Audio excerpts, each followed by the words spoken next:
So after the flood, we end up with this character, Nimrod. I call him the post-flood man of many names. And in the two timeline charts that I developed regarding that time period, the 350 post-flood years of Noah's life, I start tracing, who came from who and the overlaps. It is neat. I guess Zach has a graphic also showing the overlaps of who lived, at the same time as somebody else. And it is really interesting when you see it visually, who they had access to for information. And after I did this timeline chart right here, I wanted to unpack that a little bit more. And I made this one because I realized there are two characters that show up about the same time. Nimrod shows up first, and then Abraham as Abram. And they are big time rivals.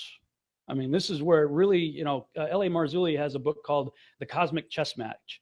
And the idea behind the book is basically, God makes a move, the devil makes a move. This whole move and counter move kind of cosmic chess match taking place. And I thought that was a brilliant way of illustrating it, this whole idea of a cosmic chess match. These are the two main players on the board, as far as I'm concerned, Nimrod and Abraham. And of course, we have the Tower of Babel. Nimrod creates the Tower of Babel, and we see in Genesis 11 that the whole earth was of one language. They're all gathered together in the plains of Shinar, and they're building this thing. And it says in King James, let us build a city and a tower whose top may reach unto heaven. And let us make us a name, lest we be scattered abroad upon the face of the whole earth. And it says that God comes down there, he checks out what they're doing. He gets upset about it, and he makes a statement. He says, nothing will be restrained from that which they have imagined to do. That's an extraordinary statement. He's not just saying, oh no, they know how to build buildings. That's scary. If you get into what they had actually imagined to do, and we will in a second here, you can understand why God did what he did. Now, part of what they intended to do was kill God, which I don't believe is possible. Not possible to kill God, but the other things that they intended to do, his statement right there seems to imply that it was at least theoretically possible for them to do so. Now, if you've listened to any of my previous teachings prior to about 2.5 years ago, regarding the Tower of Babel, I always said it was not about height. Right? I said, if it was really about height, if you're trying to build a tall tower to get into, and start on a mountain or something, you don't build it in the plains. I mean, that'd be stupid, right? So therefore, it must be a Stargate, right? They're trying to rend the veil, they're creating a Stargate so they can go from this realm and go through the Stargate and get into heaven. And there are a lot of people out there still teaching that. I taught it and was pretty passionate about it. And then it's just like this, walking in Torah. Before we should have BT before Christ, but before Torah, BT, right? In my BT life, there's so many things that we read right past, read right over. I even underlined and annotated stuff and didn't get it. And then, after Torah, I look at it and go, wow, how did I miss that? Well, I mean, it's the same thing with some of this other stuff that I'm looking at here. And I've even published the book. I got Jubilees back there and some of these other ones. And I look at these things for more detail about the Tower of Babel and see things like this. And they built it 43 years they were building it. And it also says there's about 600,000 men at the time. So there's a pretty decent population. Its breadth was 203 bricks, and the height of a brick was a third of one. Its height amounted to 5,433 cubits and 2 palms. The extent of one wall was 13 stades, and of the other 30 in Jubilees 10:21. Note, 5,433 cubits equals 8,150 feet. Another guy I stumbled across, his research, Alfred Edersheim, wrote a book, Bible History, Old Testament, chapter 8. He says, of the magnificence of Babel, the capital of the empire of Nimrod, the mighty hunter, it is difficult to convey an adequate conception without entering into details foreign to our purpose. But some idea of it may be formed from its extent, which according to the lowest computation covered no less than 100 square miles. We're talking the base of the tower. While the highest computation would make it over 200 square miles. Well, now all of a sudden I'm going, well, no wonder they built it in the plains of Shinar. They needed a big enough space to build a base for a building that big. That's one huge structure. Joshua even goes so far to tell you that it took a year to get to the top of the thing. And they were building, making the bricks and stuff like that. And if a brick fell, man, everybody was upset. They would mourn the brick. But if a dude a guy fell down, nobody cared. Because it was a big labor that they were going through there. And it says in the Joshua account, they imagined in their hearts to war against him and to ascend into heaven. Goes into greater detail and says all these people and all their families divided themselves into three parts. The first said, we will ascend to heaven and fight against him. The second said, we will ascend to heaven and place our own gods there and serve them. And the third part said, we will ascend to heaven and smite him with bows and spears. And God knew their works and all their evil thoughts, and he saw the city and the tower which they were building. And then it goes on to say how he was upset about it and confounds their language. So their plan was, they had three camps to get in there and take out the angels, take out the throne room, get rid of God and set up their own gods, and presumably Nimrod to be king of the everything. So we pick up in Genesis, right? He confounds the languages. Now, if you look through lots of ancient Hebrew literature, you'll see that they believed that there were 70 different languages that came out of the Tower of Babel, 70 different nations. I believe Hebrew was the original language, the language of God, and I believe through Abraham, the language of Hebrew was retained. And then you got 69 other people groups speaking 69 other languages. And in the cosmic chess match scenario, I see sort of like this vision of God saying to Satan, okay, you want to take me on? Fine. I'll give you 69. I'll take one. Give it your best shot. And then you have all these people going off with different languages, 69 different languages, talking about the same guy who was their former leader, but now his character becomes known by a number of different names through different cultures. These are just a few. Gilgamesh, Baal, Melkart, Adonis, Dumuzi, Dionysus, Bacchus, Mithra, Orion, Apollo, Tammuz, Osiris. And when you study these characters, and there are others out there, and I got to give credit where credit is due, Peter Goodgame was the first person that I read to put a lot of these parallels together and showing the synchronicities and stuff. And that's what's got me started down the path. Once I went down that path, you start seeing characteristics of these gods, and many of them are almost identical. And you start saying, well, they're too similar to not be the same, and even in the way they're depicted often. So these are just a few that I tend to focus on. And I believe this helps us to identify the beast. Now, this, thus saith the Lord, this is thus thinketh Rob, looking at the text. Because I believe the scriptures tell us everything we need to know. Amos 3:7, God says, I'm not going to do anything except to tell the prophets first what I'm going to do. So you have Yeshua saying that the last days are going to be such that there's never been a time like it, and there never will be a time ever again like it. It's the most significant time in all of human history, the end times. So do you think he's going to leave us hanging concerning the identity of the characters that are going to play a part in the last days? I don't. I think he's going to tell us exactly who we're dealing with. So that's the premise that I launched in my research with, and takes us to a section I call Identifying the Beast. And there are lots of scriptures that talk about the end times tyrant, the Assyrian, the beast, the lawless one, the Antichrist. I'm going to kind of work backwards. Look at Revelation 17, 8 through 11. The beast that thou sawest was and is not and shall ascend out of the bottomless pit. Stop. Where does the beast come from? So he's not coming from Hawaii or Kenya or the United Nations or New York or the Vatican. How many have you heard one or all of those is where the beast is, the Antichrist is coming? He's coming from the European Union. He's coming from the Vatican. He's coming from Kenya. Everybody knows Obama's the Antichrist. I mean, we have a very Amero-centric view of prophecy sometimes. It's like every president we've had is a candidate for the Antichrist. I mean, I don't vote. I don't believe in the system. If you see my Babylon Rising material, you know why. It's just the whole thing's rigged for one thing. But I was kind of just sitting back going, I wonder what's going to happen if Hillary gets in. Because I want to see all the eschatology guys out there tap dancing to explain why she's going to be the Antichrist. Because somebody's going to do it. Our president's always got to be the Antichrist. It says he's coming from the bottomless pit. I'm not going to look anywhere else but there. That's what the scriptures say. This is an open book test. Where does the beast come from? The bottomless pit. Okay. And he will go into perdition. And they that dwell on the earth shall wonder, whose names were not written in the book of life from the foundation of the world, when they behold the beast that Was and is not and yet is. That's interesting. We see that a few times, don't we? The one who was and is not and yet shall be. How is Yeshua referred to in the beginning of the book? The one who was and is to come. So we have an antithesis here. The one who was and is not, but yet shall be. And here's the mind that has wisdom.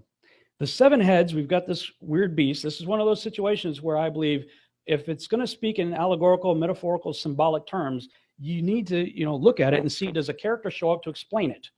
Otherwise, can I take it literally or should I take it as a metaphor? Well, here we've got a symbol. We've got this beast with 7 heads. You have this angel showing up to explain it. He says the beast that he had seen, the 7 heads are 7 mountains on which the woman sitteth. And there are 7 kings. 5 are fallen, and 1 is, and the other is not yet come. And when he cometh, he must continue a short space. And the beast that was and is not, even he is the 8th, and is of the 7, and goeth into perdition. We've just been given an enormous amount of detail to understand who this character is right here. Now, you'll notice it says kings. That's because the word that's used there is the word in English, kings, is basileus, Strong's number 935. It's defined as a king, ruler, emperor, etc. John did not use the closely related word basileia, Strong's number 932, which means a kingship, sovereignty, kingdom. A lot of people who teach on end times always want to make this kingdom. These are 7 kingdoms. It says kings. Use the word for kings, individuals, people. 5 people have fallen. Yes, now people rule kingdoms. So when they fell, maybe their kingdoms fell. But the focus here is on 5 people because we're trying to identify the beast, who is an 8th, but is of the 7, right? Because he was, is not currently, but yet shall be.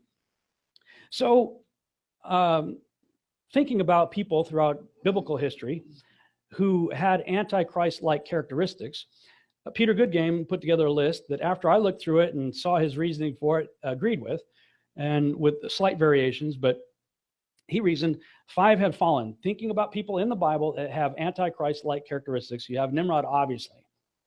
He creates a one world, the New World Order, there's nothing new about it. It's just a rerun, especially when you consider everything about the New World Order and the all-seeing eye and the back of your dollar bill and all of that stuff, all goes back to worship of Osiris. Secret societies are all about Osiris. And if Osiris is Nimrod, well, there you go. There's nothing new under the sun. He's obviously a great type for Antichrist. The Pharaoh of Egypt at the time of the Exodus thought himself to be a god, decided to wipe out God's people. Great candidate. Sennacherib, same thing, Assyrian, thought himself a god, decided to try to wipe out God's people. The angel, he goes home, and the angel of the Lord wipes out, I think it was 180,000 troops in one night or something like that. Interesting character. King of Tyre, you start reading about him. It starts off talking about a man, but then the description spins off into characteristics of Satan. So clearly he has some kind of affiliation with the devil. Antiochus Epiphanes, now he would be in, depending on your Bible, would be in what, if you have your 66 book King James, you would say it's in the intertestament period. If you have the original King James, which had 80 books, you can read the Maccabees and see that he is there as a character who, if you know the account, he went into the temple and set up a statue of Zeus on December 25th, incidentally, offered up a pig. And actually Maccabees, I think it's 1 Maccabees 4, if I'm not mistaken, tells you point blank that the act of bringing a pig into the temple and sacrificing it there was called the abomination of desolation. That's what it's called, bringing a pig into the temple. And as soon as we were reading this, Sheila says to me, she goes, wow, so what does that mean if we bring pig into our temple? Just food for thought. Alexander the Great is another interesting character that I could consider as an alternative to number 5. You look at his life and what he did. He's the he-goat in the book of Daniel. And it says that he has a little horn between his eyes. And the little horn is the first king. I'm going, well, what's the first king? It was not the first king of Greece or anything else at that time. If it's representing the first king that we have any record of, biblically speaking, is Nimrod. So it seemed that he had done whatever he did in the similar rebellious fashion as Nimrod, to me anyway. The one that now is, at the time of John, that depends on when you think is, as Bill Clinton would say. What's the definition of is? Really, dude? That depends on when you think John wrote the book of Revelation. Some people believe that he wrote it before the destruction of the temple. Some people believe that he wrote it after the destruction of the temple. 90 AD is what I was raised to believe. Either way, you end up with a Caesar. It's either Nero or Domitian. Either one are good candidates. They always thought they were gods and certainly persecuted God's people. And then we read about one that will come, but his reign will be short. And I think a reasonable case could be made for Adolf Hitler. And I think a lot of people that lived during that time probably thought they were living in the tribulation. Speculation, of course. Let's look at Revelation 13 now. Somebody mentioned the deadly wound. Well, we got to keep this all in the same context. We're talking about the beast here. It says, and I saw one of the heads of the beast with 7 heads, as it were wounded to death, and his deadly wound was healed, and all the world wondered after the beast. Okay, so if we accept this list as a reasonable list for what's spoken of in Revelation 17, let's see who had a mortal head wound. Well, Nimrod did.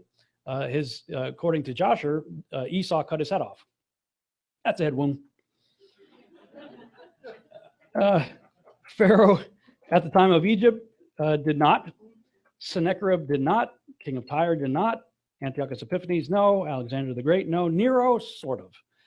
It said that he stabbed himself in the throat, and by the Hebrew reckoning, you might consider that part of the head proper. So let's, for the sake of argument, say that he's a candidate. And according to history, supposedly Hitler shot himself in the head, although recent forensic evidence says otherwise, that the skull was actually that of a female and that he escaped to either Antarctica or Argentina, but that's a whole other seminar. So when you look at other definitions for the Antichrist throughout Scripture, especially the Old Testament, one of the phrases or one of the terms you hear most often is the Assyrian. The Assyrian in the last days. Which one of these guys is an Assyrian? It's all you got left by process of elimination. And then you look at Revelation 13:4, and they worship the dragon, which gave power unto the beast, and they worship the beast, saying, who is like unto the beast? Who is able to make war with him? That is very similar to a statement in the Epic of Gilgamesh. Again, Gilgamesh being one of the stories about this character. Who can compare with him? Kingliness. Who can say like Gilgamesh, I am king? The concept there is, whoa, who's like this guy? And he was a giant. In fact, if you go back to the narrative in Genesis chapter 9, is it 9 or 10? 9 or 10, I think it's 10, when it's talking about, 10, the Table of Nations, and talking about Nimrod, it says that Nimrod began to be a mighty one in the earth. That's what you get in King James. If you look up the word mighty one, it's Gabor, plural being Gaborim. That word can be translated as giant. In fact, in the Septuagint, it is translated as giant. It says Nimrod began to become a giant. Now, both definitions are correct, mighty one or giant. Both are applicable to the word Gabor, Gaborim. But David had mighty men too, didn't he?